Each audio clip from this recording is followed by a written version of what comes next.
Hello there. This is Pastors of the Roundtable. We are back. This is the discipleship podcast of Monroe Missionary Baptist Church, brought to you by Together in Christ, the teaching ministry of MMBC in Monroe, Michigan. We are here this week in April to start a new series through a book. This is the Pastors of the Roundtable Book Club. And we are here. I guess one of these we should do is start bringing snacks for every book club meeting. No, we're all dieting. So, that's right. So no, that's right. Well, Scott already had snacks. I had my breakfast on the last thing that we recorded. What flavor was that? Apple cinnamon oats. Was it good? Apple cinnamon overnight oats. It was fantastic. It's very filling. I saw they have a. This is probably not very healthy, but they have like a bananas and cream one or something. Oh, I'm sure. A version of the overnight oats. I made a banana version, a banana like a vanilla version, and I didn't like it as much. Because you mush up the banana, and it makes it, like, really, really goopy. Oh, okay. Yeah, and it just, the texture. There was also, like, blueberry lemon ones. That sounds good. Yeah. That sounds I'm really a big good. fan of those flavors. Mm-hmm. Yep. All right, so, Scott, we are going through a book called The Compelling Community, where God's Power Makes a Church Attractive, co-written between Mark Dever and Jamie Dunlop. This is a 9 Marks book.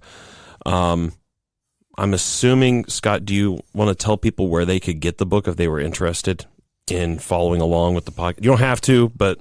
I mean, anywhere that you could... Anywhere where the good books are sold. Yeah, anywhere where good books are sold. I mean, Amazon sells a lot of good books. You can find it there. There's also a website called 10 of Those that people could check out, that a lot of times you can get books pretty cheap there. You can check that out. This is a Crossway publication. Yep. So they could go to crossway.com, too. Yep, and I think it was published in 2015. If I remember right. Yep, 2015. Okay. Yeah. So, Scott, you're the man this time. I'm the man. Go ahead. Take over.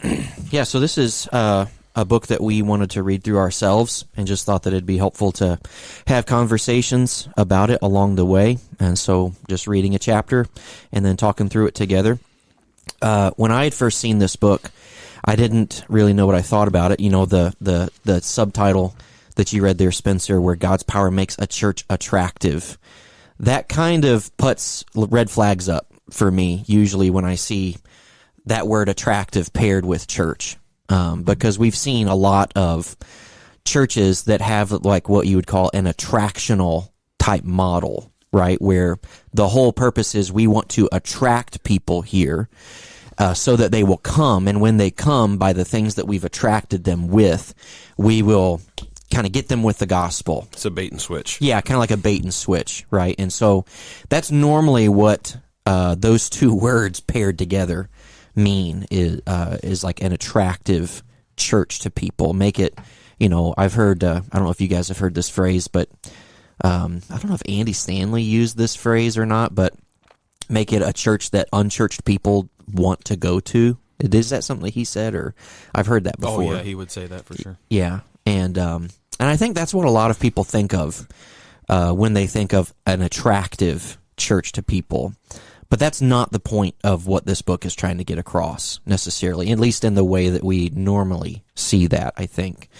And so, but they're talking about how the community of a church is attractive to the world around it when that community is supernaturally created by God instead of manufactured by humanity and our pragmatic mindset and thinking. There's something, I guess, to start off, what I thought would be helpful for us to think through in our first podcast episode here is just to try to understand what is community in the life of the local church. Like, what does that mean when we talk about community within the church? And so, you know, you guys have read through these first couple chapters of the book. What do you, like, when we talk about community in the church, what are we talking about? Or community in general. It doesn't have to be specifically church at first. Yeah, I mean, I think it's a sense of being together, of wanting to be together. What we'll talk about today, and he fleshes out, is what you're together around. Mm-hmm. You know what I mean? But this sense of belonging, that people care, about you. You know, you're not an outsider, but you're part of this community. You're here. We want to hear from you. We want to be with you. We want to see you, and we want to see each other, right? We want to be together. Community, though, can involve like a cause, like we're here for community for this or to do that or to help with this. And so in general, community should evoke good feelings in people's mind, right? Not a negative connotation, but a positive connotation of it's good to be a part of the community. Yeah, what were you going to say, Spencer? I was thinking about just the word even. I mean, we think about the word commune, right? Like what's a commune is a place where people live together. But the idea of community has the idea of common. I don't think about commune ever.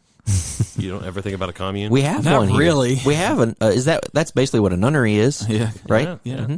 I So- think that's in your Mormon side. You think about a commune a lot. Yeah. When you're visiting their temples and stuff like you like to do. Okay, we'll talk about that later because you brought it up, so I'm going to push for it again. You don't want to go golfing? I'll take you to the first temple because, like, John the Baptist showed up there. Yeah, that's what I hear. Okay. The first temple. The first Mormon temple. That was the first. Yes. I didn't know it was the first. First one they ever built. I'm it's where? I'm a little more interested in Yes. visiting now. And it's where? It's what's the city? Isn't this horrible? I cannot remember the town where it's called now. Oh, too bad. Boy. No, it's outside of Cleveland. Okay, I will remember it. But, okay, you caught me on a bad day. Sorry. No, the idea though is what we hold in common. It's built around something that is shared. So we think about even like in a, like the Village Commons area, right? Was a common space for the whole community to share, right? No one technically owned that land. It was a commonly shared space. Or you have a commons in a building or a university campus. It's intended to be a place where, regardless of what your major is or where you're coming from, it's where everybody, all these people share this space. So community is always built around something that is shared. There's something that everybody in the community holds in common despite all their differences. And so a community can be built around different things. You can have a community that's built around you have sports clubs. Oh yeah. Right, where what I mean by that, I mean fan clubs, right? Where some people like there's official clubs for like maybe an NFL team or a Premier League team in soccer in England. And those people are of various ages, of various maybe nationalities, ethnicities, but they're bound together. They have something in common. They all root for the common team, and they wear those jerseys.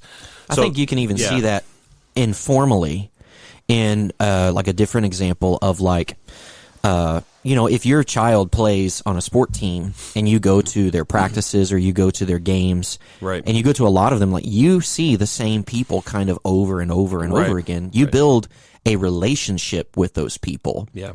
But really, what is it that you have in common with them? It's not, you might not have been friends with those people had your children not played on the same team. Right.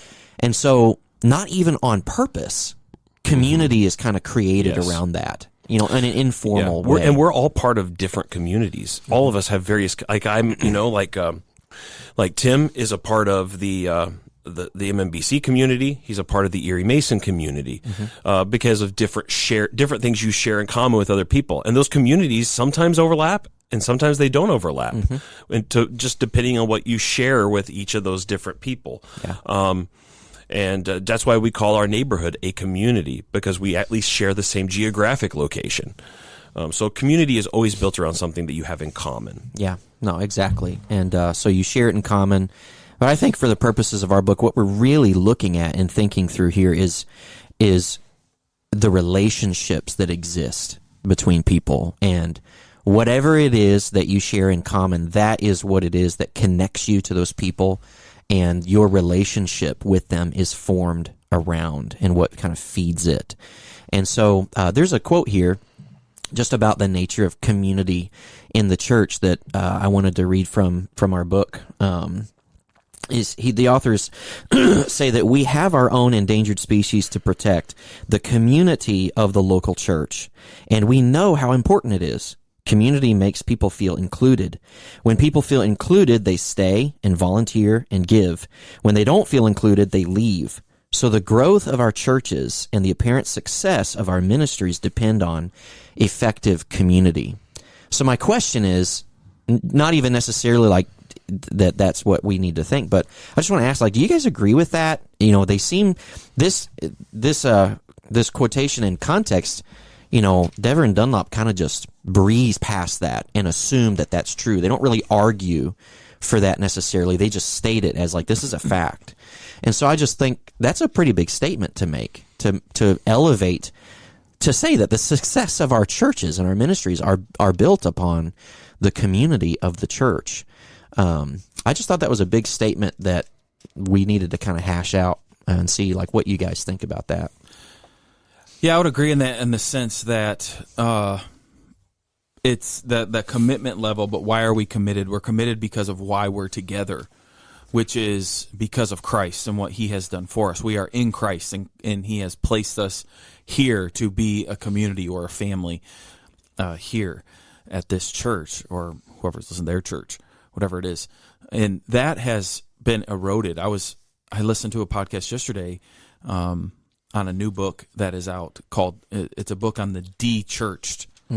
And looking at the It's not about Detroit. No, no. The de-churched, but the de-churched. Yeah. Okay. And just talking about those who have left, and we've seen that, and their argument is that we're in one of the biggest religious shifts ever, the biggest religious shift ever in America, where people have left and are still leaving the church. And what they found in their findings is a lot of people have left saying they believe Jesus Christ is Lord. They would be an Orthodox Christian. They would answer like the Apostles' Creed and Nicene Creed. They would say yes to all of that stuff. But there's just an aspect of like the church community that they've left, and they don't always even have a good answer for it. They didn't leave because they were mad or anything. It was just, it could be COVID. It could have been other things moving. There was a lot of different things. But they've found their community in other areas. That isn't centered on Christ. It's centered on, like we had talked about, like a sports or schools or hobbies, whatever, or their neighborhood, Yeah.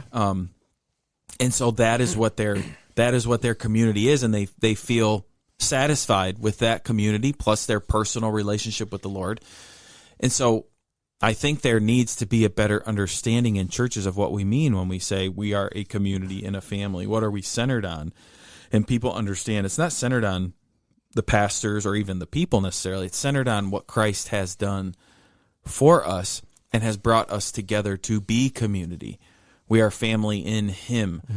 And so in that sense, I would definitely agree on what they're saying. There's definitely some things I question in the book as we go on, which would lead me to say that I don't disagree with this, but I would have questions as to what they mean by it. But I think it's important that we interact with the book critically as well, right? And tease things out, because that is something that as I read this along, I was like, we kind of need to tease that out a little bit, or think about that some, because a lot of this doesn't apply as like a one-to-one scenario. But I think you're right, Tim, in that sense, in community, and that's really what they're arguing for, is that the community of the church is centered around Christ and the commonality that we have in Christ.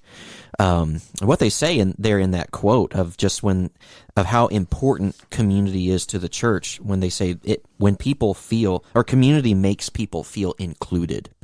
It's this idea of belonging. Do I belong here with these people?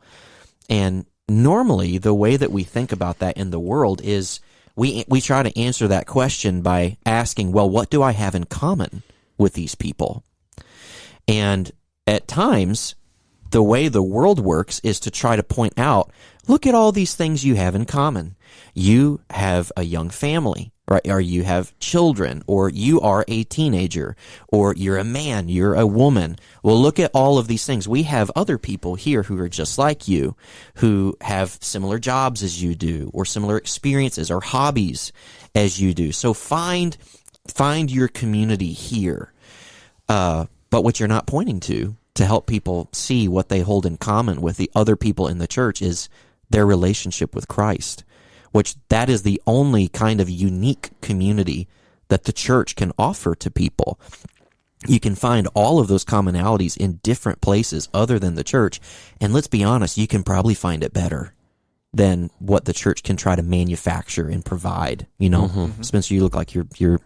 I'm just thinking. Okay, I thought you'd look something up and wanted to say it, but that's really the whole kind of point of this first chapter, is to show that churches, by and large, in a lot of our culture today, have tried to build the community of their church around what the authors call gospel plus community. Churches for sure recognize, yeah, of course, what we have in common is Christ. But look at all these other things that we have in common too. And let's build our church, let's build our ministries around those things to help people feel connected to each other. And the problem with that the authors are pointing out is that is a kind of community that can exist even if God does not. Even if the gospel wasn't true, you could still be friends with that person. But what they're really advocating for is what they call a gospel revealing community, which is this friendship, these relationships, you people here are so different from each other. The only thing really connecting you together is the fact that you are both in Christ. I say this is where I start to have my critique, that I really struggle with it, because churches, so it needs to be said, the people writing this book are in Washington, D.C., which is a place where people move to and has a ton of people from different places there. It's extremely diverse. Big time. And transient. Yes, big time, okay? So I think to say the gospel revealing thing is easy in Washington, D.C., than it is at a place where people are born and raised and die at, and really only people leave. You don't have a ton who come in. You know what I'm saying? Yeah, new people who move to the area. Yeah. And so, like here where we are in Monroe, we have people who come here, some, but it's not a ton. It's not a ton all the time. It used to be 50, 60, 70 years ago, but not as much anymore. Yeah. And so to say to our church, hey, the only thing that brings any of us together here, the only reason that any of us get along here is because of Jesus and what he's done. We're just so vastly different. It's just Jesus. That's never going to happen here. Never. That's impossible. And so when I read that, I didn't think so much about me, but I think about, the pastor up north or in Montana, or in these different places who reads this book and just thinks, I'm failing. I won't have that. My church is half my family. And then it's, and then it's my neighbor who I hunt with. And then it's, and they start, I could see that being weighty to be like, I don't have that. And so are we really here just because of the gospel, or are we here just more of convenience and likes? And so that would be my little bit of pushback, because I think that could be thrown on us here at Monroe.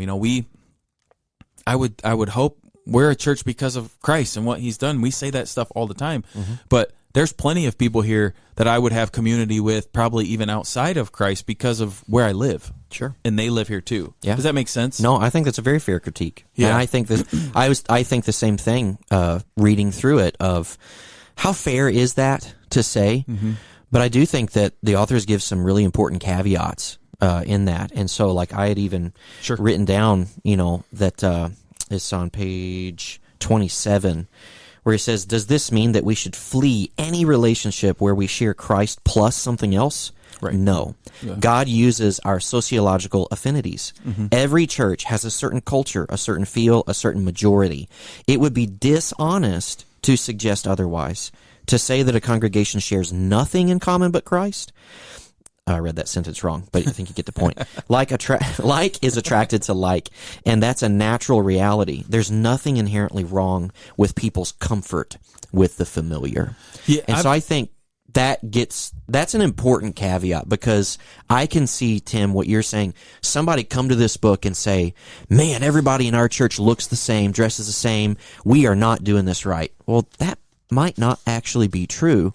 There might be people in your church that work blue-collar jobs, white-collar jobs. If you have old people and young people in your church, those are two totally different kinds of people. That's a big one for me. That rarely get along together, but they if they do in the church, it's not because they love all the same things, right? So I think that diversity of community goes beyond, certain hobbies and certain likes and things like that. It also has to do with your generation, and different things. But I think your critique is important to remember for sure. Yeah, I've even thought of it just like in the life of our church, being a bigger church for our area, and to be more in number, that makes it doesn't, I don't think it's possible really in our church to know everybody and to be close, what we would say in community, this tight bond with everybody. Mm-hmm. It's just too big and too broad. Yeah, no joke. There was this past Wednesday night,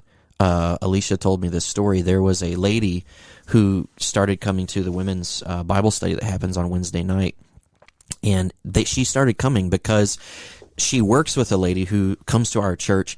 Her friend has been coming to our church for more than 7 weeks. So 7 weeks consecutively. And then, she's sharing with her friend, yeah, I found this new church in the area. I've been going to that. She tells her the name of the church. She's like, that's my church. I've been there the last 7 weeks. Mm-hmm. So you can come here for 7 weeks and not see somebody. Yeah. Right? Mm-hmm. And they get, you could say they get missed, or just like there's a lot of people here. Yeah. We have 2 main entrances, so like if you come in on one side, they come on the other side. You're right. Like a church our big, you're not going to know everybody who's here. Yeah, and so I don't want people to feel bad as we go through this book, thinking, I'm not really in the community because I don't know everybody. I'm not greeting everybody. I don't think that's going to be the case. There's going to be natural plus communities within this building. Yeah. You know what I mean? Like, we have ladies who do crafts, and they meet together on Tuesdays, and that's okay. And they're probably going to sit by each other at church, and they have a community, and that's great. There's nothing wrong with that, right? We have all different kinds of groups. People of the same age usually are going to or in the same station in life, of like having young kids or having teenagers or whatever. You just naturally kind of blend together. And I guess I want to make the point to say that's okay. That's good. And I'm glad they give that caveat because of that kind of stuff. Like, I don't need to feel bad that I feel more comfortable with the dad who has some kids the same age as my kids. I don't need to feel bad that I like to hang out with the guys who like to go hunting or like to golf or do those types of things that I enjoy, that I enjoy doing. Or go to Mormon temples. Yep, that group. People, even though those people are really weird, we still love them. But that being said, when we gather together on Sunday morning as everybody, and we do something such as the Lord's Supper together, which I believe we're doing this coming Sunday. Yes. I think. We need to be united in the gospel and see everybody in that room as brothers and sisters who God has brought together, and we care about each other. And I would be willing, though, to serve them in any way that I can. Mm-hmm. I might not need to, because there might be others who are doing that, which is great. But if I can and I need to, I want to. And it's not centered on how close I am to them. We're part of the same church family, and God saved you and He saved me, and I love you because of that, right? Mm-hmm. That's the importance in this. Yeah. And so with what you're saying, I guess the question is, because I totally agree with what you're saying, that even within the church, when you get a church that says, we don't have a giant church, but with, a church that's our size, where there's several hundred people who are here, on a Sunday morning, you're naturally going to develop relationships with people that you have similarities with. That's going to naturally happen, and you don't necessarily have to be ashamed of that. But one of the questions that's asked in the book that I think helps me think through this is, would I have a relationship with this person even if we didn't go to church together? And if those are the only people in my church that I have a relationship with, is that wrong? Is that just somehow lacking in a way of what the community of the church is supposed to be? I don't know if I'm asking this very well, but yeah, you have the question on here. How many of your friendships at church would likely exist even if you weren't a Christian? Yeah. Is that what you're saying? That's a better way to ask it. If you weren't a Christian, would you have just as a good relationship with this person as you would otherwise? Yeah, I think that's a good question to ask. Yeah, I would hope the answer would be no. You know, I try to think of like my life, like Spencer had mentioned, having the different communities, which you guys have as well. And so having friendships outside the church, but then I do have friendships inside the church that overcross the other community as well. Mm-hmm. And my relationship personally is deeper with the ones that overcross because of Christ. And, you know, there's that bond and that commonality, for sure. And so I guess if it was the other way around, that's where the problem would be. Mm-hmm. Right? It's kind of what the question is asking. Yeah, I guess the way to think about it is trying to think of how to. This is like where I should have like prepped and like tried to write this down, but it was just came. Sorry, you haven't done this in a while. Scott. No, I haven't. You're right. I'm not as experienced in this as you are, Spencer. Yeah, but like how can I know? Like, ask myself the question: when do I know that my relationship with this person here at church is based on the commonality that we have in Christ more than the worldly things that we share in common with one another? Like, when am I in danger of that? You know, overtaking the commonality we have in Christ. Yeah, if that's a fair question. I think for me, it would be more of even in the conversation and in the bond. Right? Is not all your conversation is centered on Christ, right? But there is that aspect there and that concern there, and it is hard, I think, because as Christians, just because the person we're friends with isn't a Christian doesn't mean we don't talk about Christ with them. Doesn't mean that we don't say, hey. I think you actually should talk about Christ with them. Yeah. Right? Or, because I was thinking, like, if I'm sitting in the stands with a church member here, but we're not here, we're at a sporting event that both of our kids are a part of, the conversation is going to be all over the map. Some of it will be about church. Some of it might even get spiritual, you know, or even, yeah, you know, so-and-so's grandma's sick and, you know, lift them up to the Lord. Yeah, oh yeah, I'd be happy to do that. You know, oh, how is this going in your life? Those conversations. But a lot of times, though, it's the same type of conversation I feel with the non-Christian in the same thing. But there's an understanding, I have an understanding that we're not bonded like I am with the other person I'm talking to. Mm-hmm. There's a very different thought process in my head in that conversation. Mm-hmm. Like, I might be intentionally asking them, how are you doing? And when they just do the, you know, the sugar-coated answer, maybe I'm being a little more pointed with the non-Christian at times of saying, oh, yeah, I heard, you know, that your mom isn't doing, how is your mom actually doing? Is there anything I can do? Like, I still would have that conversation with them, but it's more evangelistic, more out of, I don't want to say it's a fake concern. It is a concern. I don't know if you guys can help me with what I'm trying to say, but with the brother or sister in the Lord who I'm sitting with in the stands, who I know we go to church together and we're hearing the same preaching and we're singing the same songs and we're doing a lot of this together, there's a different relational aspect there than there definitely is with the non-Christian who I don't have that with. Yeah, no, I think that's exactly what we're talking about. And it's not even something that's easy to put into words. Yeah. But there is definitely a different kind of bond that you share with that person, you know? And, yeah. Spencer, you're writing all kinds of notes down over there. It's more about you, though, and how you're doing. He's taking notes as the normal host. Yeah, I'm work on this. He's giving me tips. Yeah, he's giving you tips. No, one of the things that's come to my mind, and I think this, I don't know if they said this in the book, but I think they would totally agree with it. Why did you not read it? I have highlighted it, Tim. I read it. Well, I could highlight it. Spencer read it like 2 weeks early. I was excited. No. But I do think one of the things that's important to step back and consider is that community is inevitable. You will share stuff in common. It's like Thanos. Yeah, it's inevitable. Your biological family is a community, and it's shared by biological ties. And so I think what ties a community together is not, and they say this later on, and I appreciate the fact that they say this, that the odd thing is we don't build community by thinking about community. Yeah. It's built, and that's where I would say one of the things I think, like, they said here, that quote we read earlier, the growth of our churches, they say so the growth of our churches and the apparent success of our ministries depend on effective community. I would say I understand what they're saying. On the one hand, though, I would say every community is going to be effective. The question is, I would say it might even be better to say the growth of our churches and the apparent success of our ministries depend on the object of our community.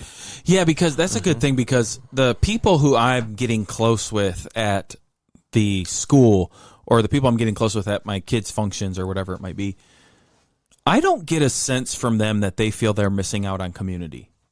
You know what I mean? Yeah. They don't look at me and say, man, you have community that I wish I had. Right. They actually seem to love each other. They make meals for each other. They pick up each other's kids. They vacation together. They do all kinds of stuff together, and they seem to really love each other and want to be around each other. Yep. And so they're not missing community. Because I remember, like, growing up, I would hear things like, if you live the Christian faith, people are going to want it. They're going to see it, and they're going to want it. And I think a lot of them live just like I do. They do care about each other. Yeah. No, you're exactly right. It's just the drastic thing that's missing in their life is the supernatural work of Christ to help them see their sin and save them of their sin. And what you're saying, Tim, is exactly the point that they're bringing up in the book. That's why I said it. Good. To show you I read it. Good. I read it, I'm Scott. so proud of you, Tim. We're going to make a reader out of this, man. Tim said at the very beginning, he's like, I don't have to read this part. It's like the introduction. He's like, this part, you can skip that. Skip that part. Tim, what you're saying is exactly the point. The people, and that's why, like the study or that podcast that you referenced of people stepping away from the church is because they've found community. The challenge to the church is not, and what this book is not about, is how do we create community in the church? Because people can find community all kinds of places, probably done better. What makes the community of the church compelling, that's why they titled it this, is that the people who are part of it share so little in common sometimes. To look and to see the kind of love and compassion and care and concern for people that you share nothing else in common with, or that are very different from you, that is the kind of community that people look at and are baffled by, because they say, what is it that's bringing you together with this person? Like, what has connected you? You share nothing worldly in common with them. You're totally different generation. You have totally different jobs. You have totally different hobbies. So why do you care about that person? And that's, I think, the point that they're making, is that kind of community that's created by the gospel and Christ in their life, that is what I think the world will look at and say, I don't understand how you two can be in the same church, can love each other, but you clearly do, and I don't understand why. And that ultimately goes back to the object. Yes. Because Jesus, in some ways too, we could say where God's power makes a church attractive, but on the other hand, the church isn't so much the attraction, it's the attracted. We have been Jesus says, when I'm lifted up, I will draw, I will attract, I will draw all people to myself. I will haul them to me. And the Father, he says, will draw, will bring them to myself. And we could use the magnet picture as a helpful image, right? That's what's going to happen. And God does that through his church on this earth. And so the thing that makes the church community and draws people in is Jesus himself. And that's where, like what they say, if you make a gospel plus community, and by that, I don't take them as meaning like what Tim and we've been talking about. Automatically, we are a gospel in one sense. We are a gospel plus community automatically because we all live in this region. That's why we go to this church. But and that's not what they're saying. But if we become if the object of the community and the thing that attracts people to this church is Jesus plus something, it's no longer Jesus. Because Jesus tells us the gospel is, if you add anything to me or take anything from me, you don't have me anymore. You've got a false Jesus. So what our job is as pastors and as a church is to make sure that we are always gathered around him. That's why I was looking here earlier, Ephesians, right? We have one body, one spirit, one hope, one Lord, one faith, one baptism, one God and Father of all. That is what we share in common.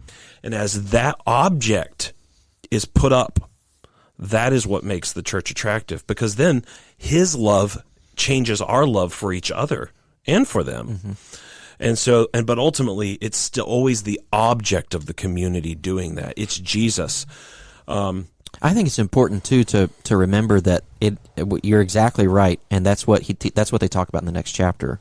But the way that gets, like, the way that the object gets presented to people is in the way that the people who are already part of the community are living together and loving one another.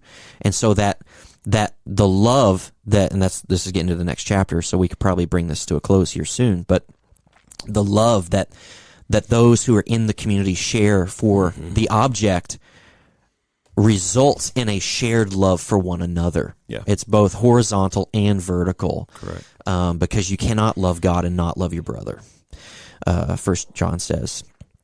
And so I think, like, that, the way that the community is living, treating one another, acting one another, actually does put the object on display for them to see. And the counterintuitive thing here is exactly what they say, though, is because whenever, so often in church life today, we have noticed, we perhaps have looked at our churches or our communities and said, well, we're lacking in this. Why are people not caring about each other? And it's not because it's not because we think, well, maybe we've given the wrong object of community. It's that we try to manufacture. Yeah. And what that does is that's actually, I mean, going back to law and gospel stuff, that's all law. Because law can't create community. You're trying to tell people to do things in order to create community, and it can't do it. It's impossible. The only thing that can create community is Jesus Christ, His blood. Well, the law can create community. It's just not a supernatural community. Well, it creates communities but those are always communities that are divided. Right? That's what Paul says earlier in Ephesians 2, when the law came, it even divided Jew and Gentile. And the law also divides me from you, because I sit there and look and judge you. Yeah. It's just like what Tim preached about 1 Corinthians last night. What do we start doing? We start thinking we're the role of the judge, and what actually starts happening is we put each other on a hierarchy. Yeah, no, I'm not arguing with you. I'm just pointing out that what you're saying, people do that because it works. It works in the sense of it shows numbers. A manufacture. Yeah, it's attractive. It shows like It's like the Little Rascals. You guys ever see that show? Yeah. They have the He-Man Woman Haters Club. Yes. What's their rule? No girls. Yeah, But then there's a fracture because one of them starts to like a girl. yeah. Messes everything up. That's a problem. He even starts dressing like a girl. Yeah. My kids love that movie. They think it's so funny. Yeah, but that's like what you're saying, Spencer, is very true. We go to that because in a pragmatic sense, it works.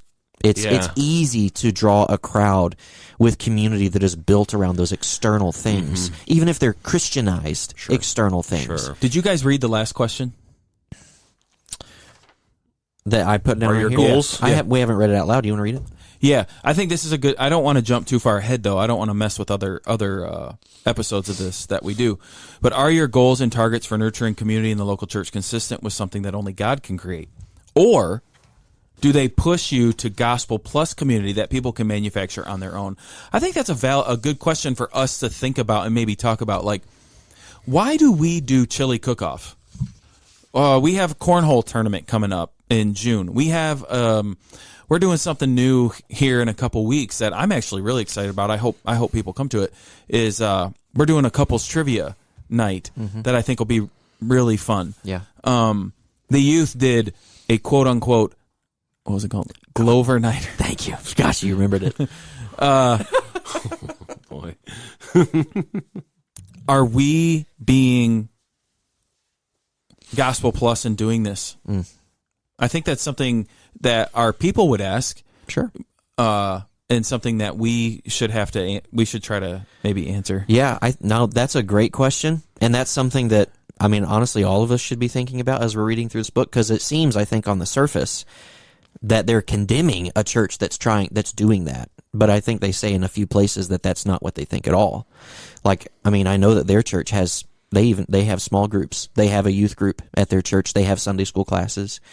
But I think, like, the way that I've tried to think through that question, Tim, is if all we did as a church, let's say that this is how our church functioned.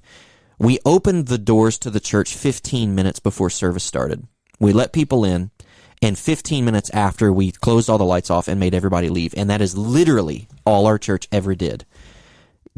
Community, even if you are focusing on the object, community is not going to happen because people have no opportunity to meet one another, to get to know each other. There's no space for that to happen. And so the community, the Sunday morning, is obviously very important for putting the object on display that we want people to see.